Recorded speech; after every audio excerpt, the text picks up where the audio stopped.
Hey guys, today I come to elaborate further on the Moonkin hotfixes and kind of explain what they mean to the balanced player base in kind of a quick update format. So as far as the changes go, Starfall and Star Surge got their damage increased by 15%. Dawning Sun got its damage increased by 40%, Sunblaze got its damage increased by 35%, and Streaking Stars, it unfortunately got cut and it got its damage reduced by 40%. So those were the changes. So we hear all these numbers and we kind of ask ourselves, well, what do they mean? So basically this is pretty much a strict buff on AoE, no questions asked. Streaking Stars was not all that big on AoE as it currently stood, and the 15% Starfall damage buff is pretty good, pretty sizable as a whole. By the way, raid bots has been updated to reflect these changes, so you're able to go sim yourself right now. So worst case scenario is that your ×3 Streaking Stars pieces are your highest item level and your straight up best pieces, and they still are after the patch. Basically for myself, I was always taking Streaking Stars at a pretty decent item level, trait, and damage loss due to the ability to have insane burst and to be more practical for raid as a whole. So I'm actually going to gain somewhere between 2 and 5% damage as I'm swapping to better pieces. But for someone who is not sacrificing any item level for ×3 streaking and does not have any raid traits, will probably be close to about a 2% damage loss if you're still wearing streaking after the patch. That really sucks for those affected due to it lowering your burst and lowering your overall damage.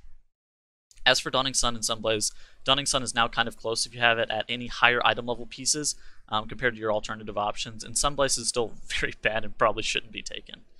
So how does this impact other things? So basically this makes talent choices worth a little bit less compared to one of another, as if that was somehow even possible, I guess.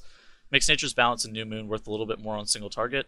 Makes Fury of Valoon worth a little bit less on AoE compared to Shooting Stars, as AP is a little bit more valuable due to Starfall damage increases, making the outliers, they're not outliers, they're very close, all of them are very close, a little bit closer overall. It also makes the flat stat traits such as Champions of Azeroth, Archive of the Titans, Blightborn Infusion, Meticulous Scheming, and whatever else a little bit better overall, as Starfall and Star Surge both got buffs, so your secondary stats and your secondary Azerite traits are going to be a little bit better. So how does this affect raid performance?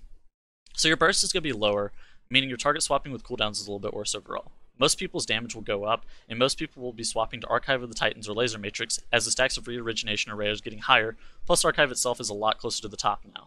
In addition to Laser Matrix also being pretty good.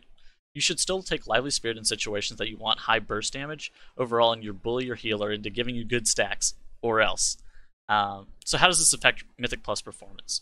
Overall, this should be a net buff to Moonkin's Mythic Plus. Woo! S3 wasn't overwhelmingly the best in Mythic Plus. Lively is now the only A tier option for Azerite, and Generics and Lunar Shrapnel are all better off. Power of the Moon still sucks. You should continue to play Force of Nature, Incarnation, and Twin Moon, but now you can play Shooting Stars at a lower damage loss if you can't be asked to use Fury of Valoon, as Shooting Stars got slightly better.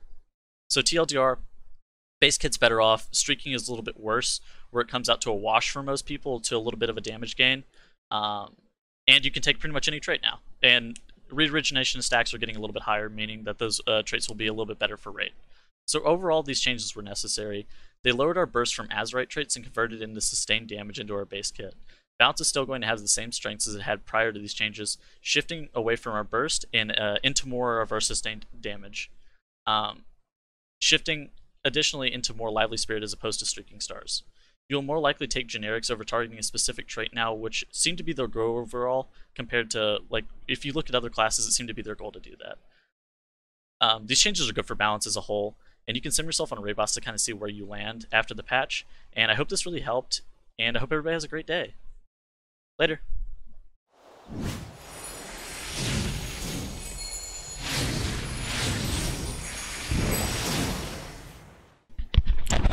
You're all wrong. Power of the Moon is trash.